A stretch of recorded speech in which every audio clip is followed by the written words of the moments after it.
in general public. In other words, what I mean by that is, if cows become just a fundraising prop, right, and there's no food production, something's wrong. Because the two have to go together. Just like ox power is the second half of cow protection. You can't call it real cow protection if you're not engaging the oxen. So when you have a chance, I don't want to drag this out too long, but I have a map over there, what's called the Ox Powered Training Center, which is the integration of community food production and ox power that you can see. You can come up and visit it. It's still, there it is, he's holding it up.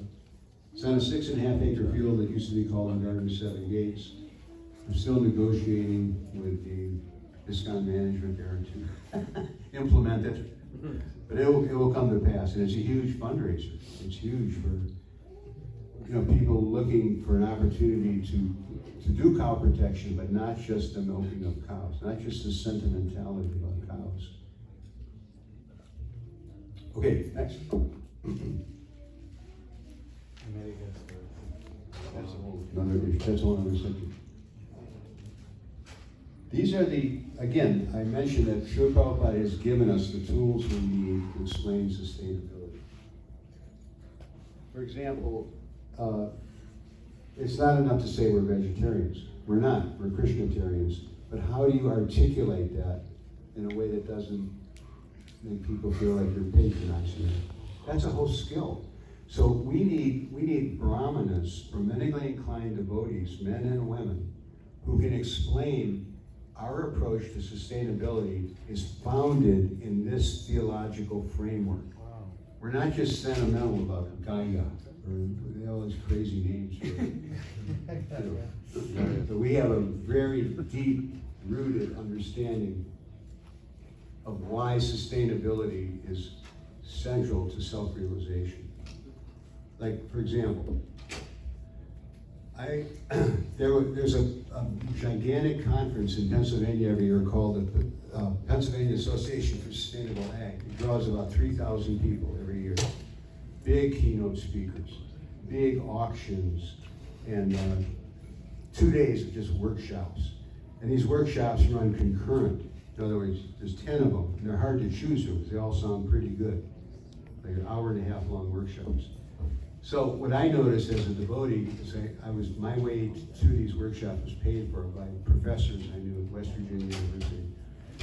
I noticed over the years the tendency in these workshops to just get into the economics of sustainability, meaning pasture-fed beef, free-range chickens, organic pork production, that more and more of the workshops were leaning in that direction. So I approached the steering committee and I said, hey, there's a whole nother way to farm that's actually the oldest farming method in the world, from the oldest continuously existing culture on earth, India, or Bharat. And, you've got a demographic of young people coming who are leaning towards vegetarian and vegan, and there's nothing in this conference for them, nothing. There's no talk about that at all. Yet you got all these students coming. So I would like to do a workshop about that farming method. And they said, great, write us a abstract. You know what an abstract is? No. Summary. Give us a summary of what you want to talk about. So I wrote an abstract entitled, Bad Karma is Not Sustainable. Wow. Subtitle, Farming as If Your Next Life Depends on it. Oh, okay. Right? And the key to it was the hook, philosophical hook was, hey, if you want to be sustainable, obviously you have to protect, we all know you have to protect the land from chemical exposure, pesticides, herbicides. You have to protect the watershed from poison running into the water table or streams. But you also have to protect the farmer, he or she, from karmic vulnerability. I mean, if it's not doing that, because you're promoting that, or if it's organic, it's karma-free, or that's not sustainable. And the people I was dealing with were about my age. They're all like baby boomer ex-hippies, So they were sensitive to the idea of, oh, okay, I guess there is karma. I said, and by the way, the patriarchs of your farming system, Sir Albert Howard, Rudolf Steiner, Rodale Press, all of these people drew their inspiration from India. That's where they learned this stuff.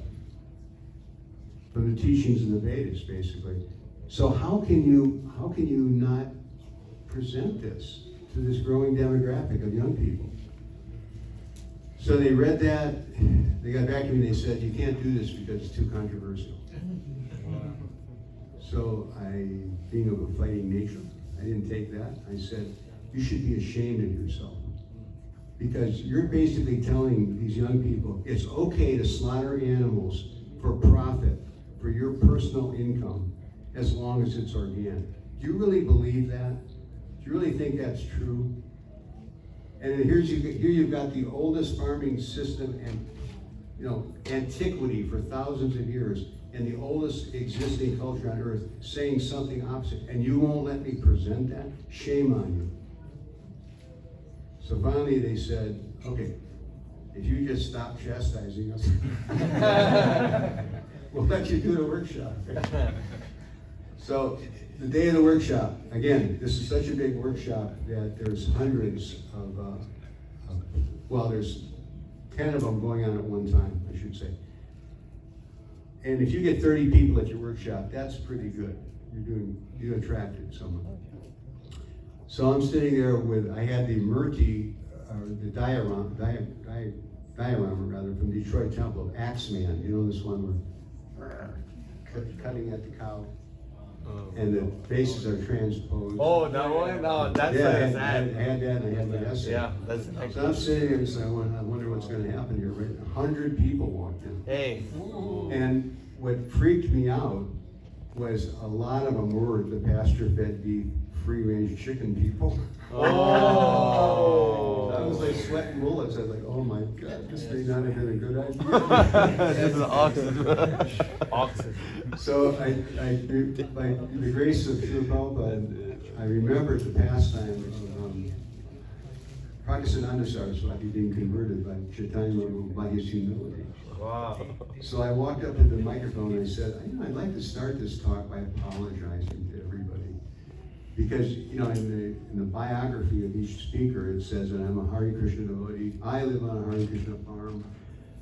We protect cows. We're strict vegetarians. So you're probably thinking I came here to moralize and judge you.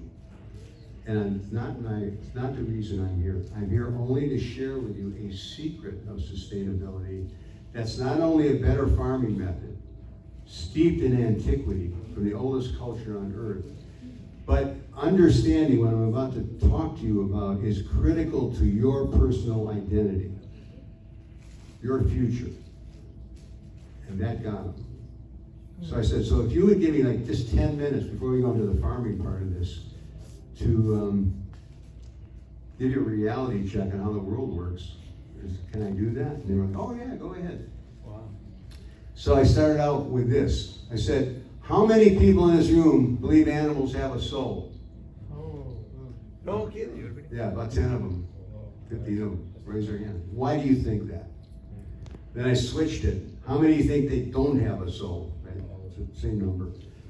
I said, all right, so we're at an impasse here. So here's what the Vedas say about that. Wherever you see these 6 changes, birth, growth, maturity, dwindling, bypass, dwindling, and death, the soul is present. Let's move on. Then I picked one kid out who's a student, kind of frail, light-framed, right? What's your name? Robert. Robert. Okay, I'm opening this up to everybody in here. What's going to happen if I leave this podium right now? I walk out to Robert, who's smaller than I am, you can see, and I begin beating him mercilessly for no reason. And I get him on the ground. I'm straddling his shoulders. I'm beating his face with my fist. I'm hurting him bad. What are you going to do? So they're all like, oh, we'll stop you. We'll pull you off. We'll call campus police. They'll call city police. You'll be arrested. I say, yeah. And that's why this law is there to protect from unwanted violence. assault and battery. That's why it's there. Then beyond that, I explained, I'm going to have to face living the rest of my life with a felony conviction for hurting somebody unnecessarily. So if you believe, and I think you all do to the students, that this is a good law to protect, and here was the kicker. Who gave you the idea that that law protecting from unwanted violence is only operative in human-to-human relations? Oh, yeah. Who told you that? Boom. Where'd you get that idea? It's challenging. And of course, nobody, somebody squeaked in the back, oh, Jesus ate fish. Not in this house. And again, these are the people who are the free-range chickens, pasture-fed beef people. A lot of them are. I said, so what if you're wrong? What if that law actually protects not only human to human, but human to plant, or human to animal, or human to the old earth? What if you're wrong? You might want to think about that. So it was